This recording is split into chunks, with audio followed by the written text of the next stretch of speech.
ભાઈ, સુરતમાં જે મંથન બેઠક થઈ તેમાં રોહિતભાઈ નામના જે કાર્યકર્તા છે તેઓ આરોપ લગાવી રહ્યા છે કે પેરાશૂટ ઉમેદવારોને સીધી ટિકિટ આપી દેવાય છે, સ્થાનિક કાર્યકર્તાઓને ઇગ્નોર થાય છે. આપની પ્રતિક્રિયા શું છે?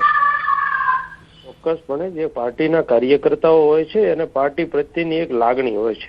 જ્યાં જ્યાં પણ પાર્ટીમાં સ્વાભાવિક રીતે જ્યારે પાર્ટીમાં કોઈ પણ પરિણામો કે રિઝલ્ટો લેવાતા હોય અથવા તો નિર્ણયો લેવાતા હોય તો કાર્યકર્તાનો પૂરો હક અને અધિકાર છે કે એની પાર્ટી છે એને પાર્ટીને પ્રેમ કરે છે, પાર્ટી પર લાગણી છે, ત્યારે જ કાર્યકર્તા પાર્ટી પર સવાલ ઉઠાવી શકે કે આ પાર્ટીમાં જે ખોટું થઈ રહ્યું હોય તો એ કહી શકે છે કાર્યકર્તા. આ પાર્ટી પ્રત્યેની કાર્યકર્તાઓની લાગણી છે. પણ યોગેશભાઈ, ટિકિટ ચલો ના મળે એ સમજીએ, પણ ફોને ના ઉપાડે કાર્યકર્તાઓના, નંબર સેવ ના હોય એટલે ફોન બંધ જ બતાવે એવું રોહિતભાઈ કહે છે, તો આ કેટલું યોગ્ય? તો ચોક્કસપણે આમ આદમી પાર્ટી નાની પાર્ટી છે, અમારી પાસે સંસાધનોની કમી છે. જેટલી ભારતીય જનતા પાર્ટી પાસે જેટલા પ્રમાણમાં નેતાઓની ફોજ અને સંસાધનો તમામ પ્રકારના યંત્રો તંત્રો છે એવું નથી. એટલે સ્વાભાવિકપણે જ્યારે ચૂંટણીનો સમય હોય એટલે દરેક વ્યક્તિઓ પોતપોતાના કામમાં ખૂબ વ્યસ્ત હોય છે અને બને એટલું બધા જનો જવાબ આપવાની કોશિશ કરતા હોઈએ, છતાં પણ ક્યાંક એવું બને કે કામના વ્યસ્તતાના અભાવે કોઈના ફોન ન ઉપાડ્યા હોય તો એવું પણ બની શકે. પણ બને ત્યાં સુધી દરેક કાર્યકર્તાઓ દરેકના ફોન ઉપાડી અને દરેકને જવાબ દેવાની કોશિશમાં દરેક નેતાઓ હોય છે, કારણ કે એ પોતે જવાબદારીનો એક ભાગ હોય છે. એમને પણ એમની જવાબદારી ખબર હોય. દરેકને કોઈ પણ પાર્ટીનો નેતા હોય એમની પાર્ટીને ઉપર લઈ જવા માટેની તનતોડ મહેનત રાત દિવસે કરતો હોય છે. યોગેશભાઈ, જો રોહિતભાઈ પણ આપણી સાથે જોડાયેલા છે, તેમનું કહેવું છે જે આક્ષેપો છે તમારી દ્રષ્ટિએ લાગણી તો રજૂ કરી શકે છે, પણ એ આરોપોમાં સચ્ચાઈ છે ખરી યોગેશભાઈ?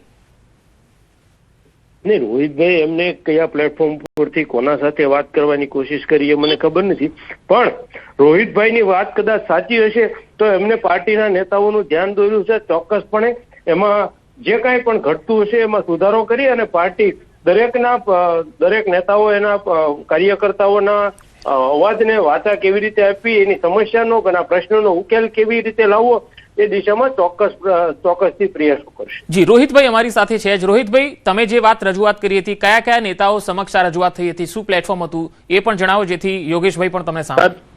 સાહેબ, છેલ્લા 1 મહિનાથી મેં રાકેશભાઈનો કોન્ટેક્ટ કરેલો, મનોજભાઈનો કોન્ટેક્ટ કરેલો, રજની વાઘાણીનો કોન્ટેક્ટ કરેલો, ગોપાલભાઈનો કોન્ટેક્ટ કરેલો, બધાને કોન્ટેક્ટ કરીને બધા સાથે વાત કરવાની મેં ટ્રાય કરેલી. બરાબર. ત્યારે પણ મેં રાકેશભાઈ હિરપરાને પણ એમ કીધેલું કે રાકેશભાઈ, કાર્યકર્તાને સંકલનમાં લીધા વગર તમે કઈ રીતે આ ટિકિટ ફાળવણીની આયોજન કર્યું છે. બરાબર. તો એ લોકો પાસે જવાબ હતો નહીં, કારણ કે એ લોકો અગર જવાબ નહીં હતો એનું કારણ એ જ હતું કે એને પેરાશૂટ ઉમેદવાર મૂકવા હતા. વોર્ડ 1માં પેરાશૂટ ઉમેદવાર આવ્યા, વોર્ડ 3માં પેરાશૂટ ઉમેદવાર આવ્યા, વોર્ડ 5માં પેરાશૂટ ઉમેદવાર આવ્યા. વોર્ડ 5માં તો જે આમ આદમી પાર્ટીમાં રાજીનામું આપીને વૈયા ગયા હતા એને પાછા લાવ્યા કે ભાઈ અમારે ઇલેક્શનની જીતવા માટે જે ઉમેદવાર ઓલરેડી કોંગ્રેસમાં હારી ચૂક્યો હતો આમ આદમી પાર્ટીની વિરુદ્ધમાં, એ જ ઉમેદવારને પાછા લાવ્યા. એની કેરેક્ટર પણ બહુ ખરાબ છે. રોહિતભાઈ, તમે જે પેરાશૂટ ઉમેદવારની વાત કરો છો, શું કારણ છે કે પાર્ટીને પેરાશૂટ ઉમેદવાર પ્રત્યે વધારે પ્રેમ છે? હું આ જવાબ યોગેશભાઈ પાસેથી પણ લઈશ, પણ તમારો જવાબ શું છે? મારો જવાબ એવો છે કે પેરાશૂટ ઉમેદવારને પૈસાના રિચાર્જથી લાવ્યા હોય એવું મને લાગે છે કે ત્યાંથી ફંડિંગ એ લોકોને મળતું હોય અને કાર્યકર્તાને તો ઓનલી. યોગેશભાઈ, તમે શું કહેશો આ આક્ષેપોમાં? પાર્ટી હંમેશા પાર્ટીમાં પરિણામ મળે રિઝલ્ટ લક્ષી કામ પાર્ટી કરતી હોય છે.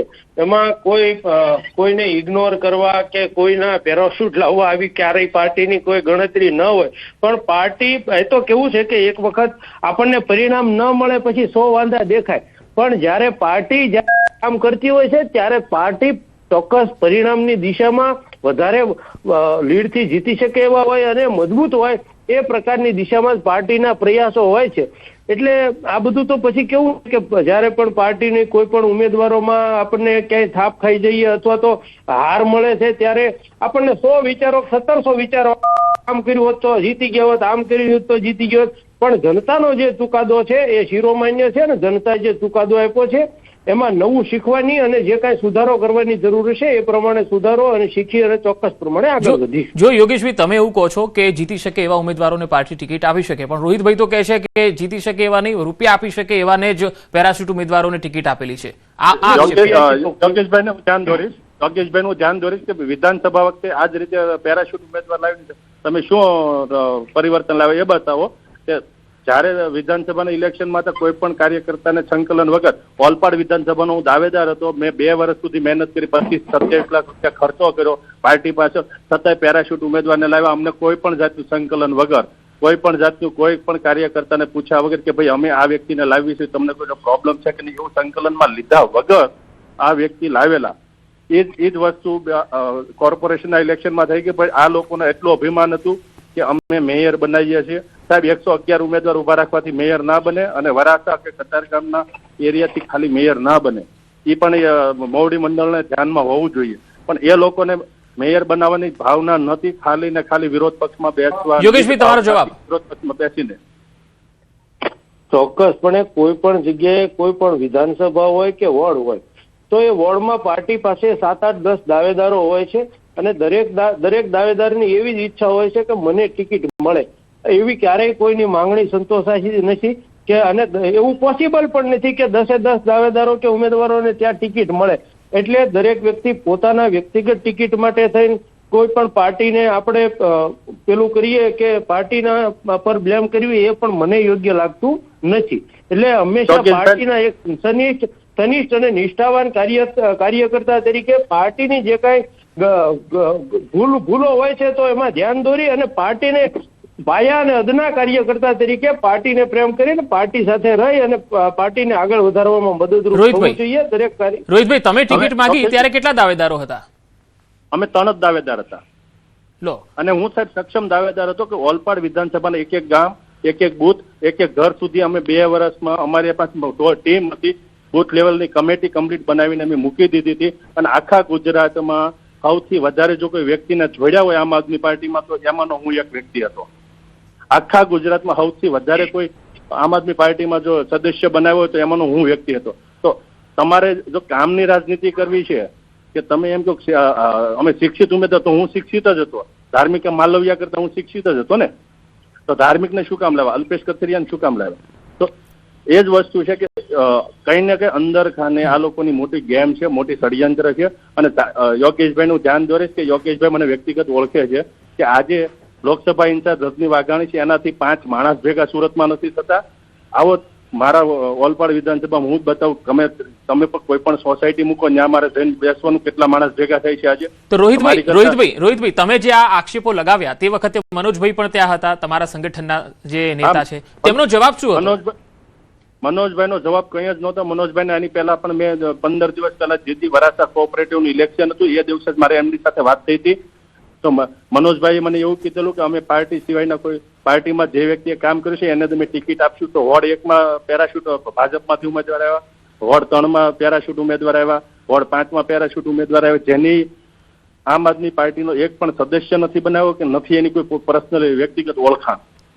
બરાબર, છતાં પણ આ લોકો લઈને આવ્યા. એનું રીઝન શું છે કે કઈ ને કઈ કે પૈસાના સ્ટ્રોંગનેસ ના હિસાબે. હું તમને વ્યક્તિગત કોઈના નામ નહીં આપું, પણ 5 નંબરમાં હા બોલો. 5 નંબરમાં ખબર જ છે યોગેશભાઈને કે કોણ પેરાશૂટ ઉમેદવાર છે, 3 નંબરમાં કોણ પેરાશૂટ ઉમેદવાર છે, 1 નંબરમાં કોણ પેરાશૂટ ઉમેદવાર છે, 17 નંબરમાં 15 નંબર 17 નંબરમાં કોણ પેરાશૂટ. તો નામ લઈ લો ને રોહિતભાઈ, શું વાંધો છે? 5 નંબરમાં દિનેશ કાછડિયા, જે આમ આદમી પાર્ટીમાંથી વહી ગયેલા, કોંગ્રેસમાંથી ઓલરેડી હારેલા, છતાંય એમને લાવ્યા. પછી 3 નંબરના વોર્ડમાં બેન ગૌસ્વામી કરીને હતા, એને પેરાશૂટ ઉમેદવાર લાવ્યા. એના કરતા બેટર ઓપ્શન હતા જ પાર્ટી પાસે, ઘણા બધા સારા ચહેરા હતા. પછી 17 નંબરમાં જે વ્યક્તિને સાંજ સુધી કીધું તમારું ડોક્યુમેન્ટ તૈયાર કરો એવા બાલુભાઈ હતા, છેલ્લે એને એન્ડમાં કાપીને એમની એક પેરાશૂટ બીજા ઉમેદવારને મૂકી દીધા. તો શું છે? ચાલો યોગેશભાઈ, જવાબ છે તમારી પાસે? ચોક્કસપણે મેં કીધું એમ કે જ્યાં પણ કાર્યકર્તાઓની જે લાગણી છે, જે ફરિયાદો છે એ ધ્યાનમાં લેવામાં આવશે અને એમાં વધારેમાં વધારે સુધારો કેવી રીતે કરી શકાય અને પાર્ટી કેવી રીતે આગળ વધારી શકાય આ દિશામાં ચોક્કસ પાર્ટીનું મોવડી મંડળ પણ એમાં ધ્યાન દોરશે અને એમાં સુધારો લાવીને પાર્ટીને વધારે યોગેશભાઈ, આ રોહિતભાઈ જેવા કાર્યકર્તાઓ ઘણા છે જે રોહિતભાઈ કહી રહ્યા છે કે એ કઈને થાકી ગયા, કોઈ સાંભળતું નથી, ફોન ઉપાડતા નથી. તો આ જે લાગણી છે એનો આપનો જવાબ શું છે આપનો? મેં પહેલા કીધું કે પાર્ટી યોગેશભાઈ, હું ચાલુ ફોને જ કહું છું કે તમે અનનોન નંબર ઉપરથી મનોજભાઈ ને, રજનીભાઈ ને કે રાકેશભાઈ ને કોઈ પણ ફોન કરો ને, ફોન સ્વિચ ઓફ આવશે. કારણ કે એ લોકોએ એવું નક્કી કર્યું છે કે મારા ફોનમાં જેટલા સ્ટોરેજ છે નંબર છે એના જ ફોન મારામાં આવવા જોઈએ. અને ફોન તો બીજી વાત છે, રૂબરૂમાં રજૂઆત થઈ ગઈ મનોજ સોરઠિયા જોડે, તો પણ નિરાકરણ નહીં. અરે મનોજ સોરઠિયાને મેં અવારનવાર વાત કરી છે સાહેબ, અવારનવાર વાત કરી છે, છતાંય એને એવું છે ધૃતરાષ્ટ્ર નીતિ છે. ત્યાં ધૃતરાષ્ટ્ર નીતિમાં કેવું હોય કે સારા કરતા મારો પહેલા, સારા કરતા મારાની જ્યાં ધૃતરાષ્ટ્ર નીતિ આવે ને ત્યાં પાર્ટીનું કોઈ. તો રોહિતભાઈ, તમારા જેવા આવા કેટલા કાર્યકર્તાઓ છે જેમની અંદર પાર્ટીની અંદર જ આ પ્રકારના સૂર જોવા મળતા હોય? સાહેબ મારે સવારથી આજ સુધીમાં વિડીયો મારો જોઈને લગભગ 100 થી 125 કાર્યકર્તાના ફોન મારામાં આવી ચુક્યા છે, જે સક્રિયપણે કામ કરતા હતા. એ ટૂંક સમયમાં બીજી મિટિંગ બોલાવશે, તે લોકોને અનુભવ થશે કે કોણ હવે પ્રશ્ન પૂછે છે, કારણ કે હવે બીજી મિટિંગ બોલાવવાની આ લોકોમાં તાકાત જ નથી, હિંમત જ નથી. રોહિતભાઈ, તમે પાર્ટીના કાર્યકર્તા છો, મંથન બેઠક હતી, યોગેશભાઈ આપણી સાથે જોડાયેલા છે, જે તમારી જ પાર્ટીના પ્રવક્તા પણ છે. તમે ડાયરેક્ટ એમને કહો તમારી રજૂઆત શું છે અને તેનું શું નિરાકરણ તમારા અંશે આવી શકે એમ છે?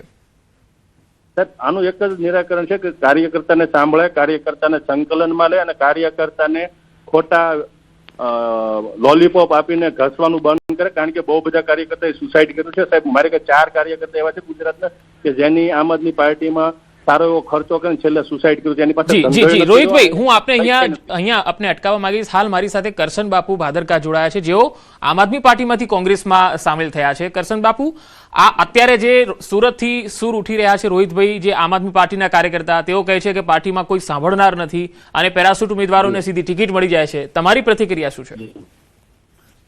બ્રેક વગરની, ડ્રાઈવર વગરની બગડેલા એન્જિન વાળી ગાડી છે.